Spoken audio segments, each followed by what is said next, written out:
बिस्मिल्लाहिर्रहमानिर्रहीम। अस्सलाम वालेकुम अज़ीज़ ख़वातीन व हज़रात। मैं हूं मोहम्मद ख़ुज़ाम आशिक और आप देख रहे हैं मेरा यूट्यूब चैनल जिसका नाम है गर्दिश दौरां। दोस्तों, आज की इस वीडियो में हम आपकी खिदमत में शमशीर बेनयाम की किस्त नंबर 21 लेकर हाजिर हुए हैं, जिसे लिखा हुआ है अनायतुल्लाह अल्तमश ने। तो चले इस ईमान अफरोज़ दास्तान की किस्त नंबर 21 शुरू करते हैं।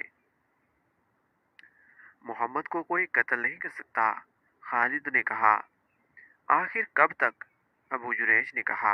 इसका जादू कब तक चलेगा? इसे एक ना एक दिन कत्ल होना है खालिद।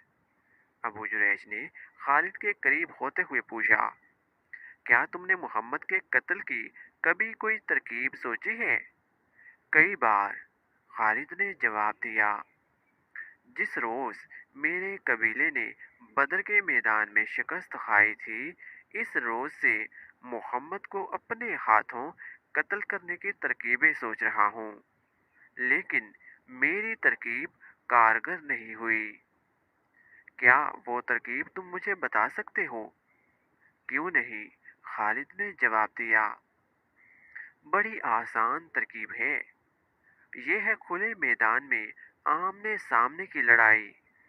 लेकिन मैं एक लश्कर के मुकाबले में अकेला नहीं लड़ सकता। हम 3 लड़ाइयां हार चुके हैं। खुदा की कसम, अबू जुरैज ने कहा लगा कर कहा। मैंने कभी सोचा नहीं था कि वलीद का बेटा बेवकूफ हो सकता है। मैं यहूदियों जैसी तरकीब की बात कर रहा हूँ। मैं धोखे और फरेब की बात कर रहा हूँ। मोहम्मद को तुम आमने सामने की लड़ाई में नहीं मार सकते, और तुम इसे फरेबकारी से भी नहीं मार सकते, खालिद ने कहा। फरेब कभी कामयाब नहीं हुआ। बूढ़ा अबू जुरैज खालिद की तरफ झुका और इसके सीने पर उंगली रखकर बोला, किसी और का फरेब नाकाम हो सकता है, यहूदियों का फरेब नाकाम नहीं होगा। इसकी वजह यह है कि फरेबकारी यहूदियों के मजहब में शामिल है। मैं लईस बिन मोशान का दोस्त हूँ, कभी इसकी बातें सुनो। वो दानिशमंद है, इसकी जुबान में जादू है। वो तुम्हें जुबान से मसहूर कर देगा। वो कहता है कि साल लग जाएं, सदियां गुजर जाएं, आखिर फतह यहूदियों की होगी। दुनिया में कामयाब होगा तो सिर्फ फरेब कामयाब होगा। मुसलमान अभी तादाद में थोड़े हैं, इसलिए इनमें इत्तफाक और इत्तेहाद है। अगर इनकी तादाद बढ़ गई तो यहूदी ऐसे तरीकों से इनमें तफरका डाल देंगे कि मुसलमान आपस में लड़ते रहेंगे और समझ ना सकेंगे कि ये यहूदियों की कारस्तानी है। मोहम्मद इन्हें यकजान रखने के लिए कब तक जिंदा रहेगा? खालिद उठ खड़ा हुआ। अबू जुरैश भी उठा। खालिद ने दोनों हाथ आगे किए। अबू जुरैश ने इसके हाथ अपने हाथों में ले लिए। मुसाफा करके खालिद अपने घोड़े पर सवार हो गया। तुमने ये तो बताया नहीं कि जा कहाँ रहे हो? अबू जुरैश ने पूछा। मदीने। मदीने? अबू जुरैश ने हैरत से पूछा। वहाँ क्या करने जा रहे हो? अपने दुश्मन के पास? मैं मोहम्मद का जादू देखने जा रहा हूँ, खालिद ने कहा और घोड़े को एड़ लगा दी। इसने कुछ दूर जाकर पीछे देखा। इसे अबू जुरैज का काफिला नजर न आया। खालिद नशीबी जगह से निकलकर दूर चला गया था। इसने घोड़े की रफ्तार कम कर दी। इसे ऐसे लगा जैसे आवाजें इसका ताकुब कर रही हों। मोहम्मद जादूगर, मोहम्मद के जादू में ताकत है। नहीं नहीं, इसने सर झटकर अपने आप से कहा। लोग जिस चीज को समझ नहीं सकते इसे जादू कह देते हैं, और जिस आदमी का सामना नहीं कर सकते इसे जादूगर समझते हैं। फिर भी कुछ न कुछ राज जरूर है। मोहम्मद में कोई बात जरूर है। जहन इसे चंद दिन पीछे ले गया। अबू सुफियान ने इसे अकरमा और सफवान को बुलाकर बताया था कि मुसलमान मक्का पर हमला करने आ रहे हैं। अबू सुफियान को ये इत्तला 2 शितर सवारों ने दी थी, जिन्होंने मुसलमानों के लश्कर को मक्का की तरफ आते देखा था। खालिद अपनी पसंद के 300 चुने हुए घुड़सवारों को साथ लेकर मुसलमानों के रास्ते में घात लगाकर रोकने के लिए चल पड़ा था। वो अपने इस जानबाज दस्ते को सरपट दौड़ाता ले जा रहा था। इसके सामने 30 मील की मुसाफत थी। इसे बताया गया था कि मुसलमान करा अल गमीम से अभी दूर हैं। खालिद इस कोशिश में था कि मुसलमानों से पहले करा अल गमीम पहुंच जाए। मक्का से 30 मील दूर करा अल गमीम एक पहाड़ी सिलसिला था जो गाद के लिए मौजूद था। अगर मुसलमान पहले वहां पहुंच जाते तो खालिद के लिए जंगी हालात दुश्वार हो जाते। इसने रास्ते में सिर्फ दो जगह दस्ते को रोका और घोड़ों को सुस्ताने का मौका दिया। इसने दो जगहों पर अपने घुड़सवारों को अपने सामने खड़ा करके कहा, ये हमारे लिए कड़ी आजमाइश है। अपने कबीले की अजमत के मुहाफिज सिर्फ हम हैं। आज हमें अज़ा और हुबल की लाज रखनी है। हमें अपनी शिकस्त का इंतकाम लेना है। अगर हम मुसलमानों को कराल गमीम के अंदर ही रोक कर इन्हें तबाह ना कर सके तो मक्का पर मुसलमानों का कब्जा होगा। हमारी बहनें और बेटियां इनकी लोंडियां होंगी और हमारे बच्चे इनके गुलाम होंगे। अज़ा और हुबल के नाम पर हलफ उठाओ कि हम कुरैश और मक्का की आन और वकार पर जाने कुर्बान कर देंगे। 300 घुड़सवारों ने नारे लगाए, हम अज़ा और हुबल के नाम पर मर मिटेंगे। एक भी मुसलमान जिंदा वापस नहीं जाएगा। कराल गमीम की वादी में मुसलमानों का खून बहेगा। मोहम्मद को जिंदा मक्का ले जाएंगे। मुसलमानों की खोपड़ियां मक्का ले जाएंगे, काट देंगे, तबाह करके रख देंगे। खालिद का सीना फैल गया और सर ऊंचा हो गया। इसने गाद के लिए बड़ी अच्छी जगह का इंतखाब किया था। इसने नहायत कारगर जंगी चालें सोच ली थी। वो अपने साथ सिर्फ सवार दस्ता इसलिए लाया था कि वो मुसलमानों को बखेर कर और घोड़े दौड़ा दौड़ा कर लड़ना चाहता था। मुसलमानों की ज्यादा तादाद प्यादा थी। खालिद को यकीन था कि वो 300 घुड़सवारों से 1400 मुसलमानों को घोड़ों तले रौंद डालेगा। इसे अपनी जंगी फहम फरास्त पर इस कदर भरोसा था कि इसने तीर अंदाज दस्ते को साथ लाने की जरूरत ही नहीं समझी थी। हालांकि पहाड़ी इलाके में तीर अंदाजों को बुलंदियों पर बिठा दिया जाता तो वो नीचे गुजरते हुए मुसलमानों को चुन चुन कर मारते। आगे जाकर खालिद ने दस्ते को जरा सी देर के लिए रोका तो एक बार फिर अपने सवारों के जज्बे को भड़काया। इसे इन सवारों की शजाअत पर एतमाद था। मुसलमान अभी दूर से। खालिद ने शतरबानों के बहरूप में अपने 3-4 आदमी आगे भेज दिए थे जो मुसलमानों की रफ्तार की और दीगर क्वाइफ की इत्तलाएं दे रहे थे। वो बारी बारी पीछे आते और बताते थे कि मुसलमान कराल गमीम से कितने दूर रह गए हैं। खालिद इन इत्तलाओं के मुताबिक अपने दस्ते की रफ्तार बढ़ाता जा रहा था। मुसलमान रसूल करीम सल्लल्लाहु अलैहि वसल्लम की क़यादत में मामूली रफ्तार से इस फंदे की तरफ चले आ रहे थे जो इनके लिए खालिद करा अल गमीम में बिछाने जा रहा था। खालिद इस इत्तला को नहीं समझ सका था कि मुसलमान अपने साथ बहुत से दुम्बे और बकरे ला रहे हैं। इसे इस सवाल का जवाब नहीं मिल रहा था कि वो मक्का पर हमला करने आ रहे हैं तो दुम्बे और बकरे क्यों साथ ला रहे हैं।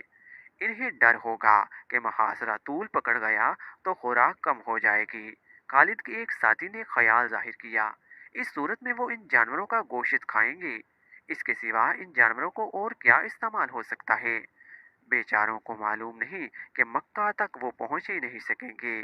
खालिद ने कहा, इनके दुम्बे और बकरे हम खाएंगे। मुसलमान अभी कराल गमीम से 15 मील दूर असफान के मुकाम पर थे कि खालिद इस सिलसिला कोख में दाखिल हो गया। इसने अपने दस्ते को पहाड़ियों के दामन में एक दूसरे से दूर दूर रुकने को कहा और खुद गात की मौजूद जगह देखने के लिए आगे चला गया। वो दुर्रे तक गया। यही रास्ता था जिससे काफले और दस्ते गुजरा करते थे। वो यहाँ से पहले भी गुजरा था लेकिन इसने इस दुर्रे को इस निगाह से कभी नहीं देखा था जिस निगाह से आज देख रहा था। इसने इस दुर्रे को दाएं बाएं वाली बुलंदियों पर जाकर देखा, नीचे आया, चट्टानों के पीछे गया और घोड़ों को छुपाने की ऐसी जगहों को देखा जहां से वो इशारा मिलते ही फौरन निकल आए और मुसलमानों पर बेखबरी में टूट पड़े। वो मार्च 626 के आखिरी दिन थे। मौसम अभी सर्द था मगर खालिद का और इसके घोड़े का पसीना बह रहा था। इसने गाद का इलाका मुंतखब कर लिया और अपने दस्ते को कई हिस्सों में तकसीम करके घोड़ों को दुर्रे के इलाके में छुपा दिया। اب اس نے اپنے ان آدمیوں کو جو مسلمانوں کی پیش قدمی کی اطلاعیں لاتے تھے اپنے پاس روک لیا، کیونکہ خدشہ تھا کہ مسلمان ان کی اصلیت معلوم کر لیں گے۔ مسلمان قریب آ گئے تھے۔ رات کو انہوں نے پڑاؤ کیا تھا۔ اگلی صبح جب نماز فجر کے بعد مسلمان کوچ کی تیاری کر رہے تھے، ایک آدمی رسول اللہ صلی اللہ علیہ وسلم کے پاس آیا۔ تمہاری حالت بتا رہی ہے کہ تم دوڑتے ہوئے آئے ہو، رسول اکرم صلی اللہ علیہ وسلم نے کہا، اور تم کوئی اچھی خبر بھی نہیں لائے۔ یا رسول اللہ، مدینہ کے اس مسلمان نے کہا، خبر اچھی نہیں اور اتنی بری بھی نہیں۔ مکہ والوں کی نیت ٹھیک نہیں ہے۔ میں کل سے قرع الغمیم کی پہاڑیوں کے اندر گھوم پھر رہا ہوں۔ خدا کی قسم وہ مجھے نہیں دیکھ سکے جنہیں میں دیکھ آیا ہوں۔ میں نے ان کی تمام نقل و حرکت دیکھی ہے۔ کون ہے وہ؟ اہل قریش کے سوار، اور کون ہو سکتا ہے؟ اس نے جواب دیا، وہ سب گھڑ سوار ہیں اور درے کے ارد گرد کے چٹانوں میں چھپ گئے ہیں۔ تعداد 300 اور 400 کے درمیان ہے۔ رسول کریم کے اس جاسوس نے کہا، میں نے اگر صحیح پہچانا ہے تو وہ خالد بن ولید ہے، جس کی باغ دوڑ کو میں سارا دن چھپ چھپ کر دیکھتا رہا ہوں۔ میں اتنی قریب چلا گیا تھا کہ وہ مجھے دیکھتے تو قتل کر دیتے۔ خالد نے اپنے سواروں کو درے کے ارد گرد پھیلا پھیلا کر چھپا دیا ہے۔ کیا یہ غلط ہوگا کہ وہ گات میں بیٹھ گئے ہیں؟ مکہ والوں کو ہمارے آنے کی اطلاع ملی تو وہ سمجھے ہوں گے کہ ہم مکہ کا محاصرہ کرنے آئے ہیں۔ صحابہ کرام میں سے کسی نے کہا، قسم خدا کی جس کے ہاتھ میں ہم سب کی جان ہے، رسول اکرم صلی اللہ علیہ وسلم نے فرمایا، اہل قریش مجھے لڑائی کے لیے للکاریں گے تو بھی میں نہیں لڑوں گا۔ ہم جس ارادے سے آئے ہیں اس ارادے کو بدلیں گے نہیں۔ ہماری نیت مکہ میں جا کر عمرہ کرنے کی ہے، اور ہم یہ دمبے اور بکرے قربانی کے لیے ساتھ لائے ہیں۔ میں اپنی نیت میں تبدیلی کر کے خدائے ذوالجلال کو ناراض نہیں کروں گا۔ ہم خون خرابہ نہیں، عمرہ کرنے آئے ہیں۔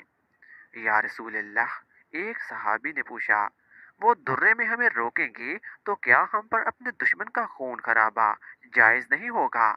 صحابہ کرام رسول خدا کے ارد گرد اکٹھے ہو گئے۔ اس صورتحال سے بچ نکلنے کے طریقوں اور راستوں پر بحث مباحثہ ہوا۔ رسول کریم اچھے مشورے کو دھیان سے سنتے اور اس کے مطابق حکم صادر فرماتے تھے۔ آخر رسول خدا صلی اللہ علیہ وسلم نے حکم صادر فرمایا۔ آپ نے 20 گھڑ سوار منتخب کیے اور انہیں ان ہدایات کے ساتھ آگے بھیج دیا کہ وہ قرع الغمیم تک چلے جائیں لیکن درے میں داخل نہ ہوں۔ وہ خالد کے دستے کا جائزہ لیتے رہے، اور یہ دستہ ان پر حملہ کرے تو یوں لڑے کہ پیچھے کو ہٹتے آئیں اور بکھر کر رہیں۔ تأثر یہ دیں کہ یہ مدینے والوں کا ہر اول حویش ہے۔ ان 20 سواروں کو دعاؤں کے ساتھ روانہ کر کے باقی اہل مدینہ کا راستہ آپ صلی اللہ علیہ وسلم نے بدل دیا۔ آپ نے جو راستہ اختیار کیا وہ بہت ہی دشوار گزار تھا اور لمبا بھی تھا، لیکن آپ لڑائی سے بچنے کی کوشش کر رہے تھے۔ ایک مشکل یہ بھی کہ اہل مدینہ میں کوئی ایک بھی آدمی نہ تھا جو اس راستے سے واقف ہوتا۔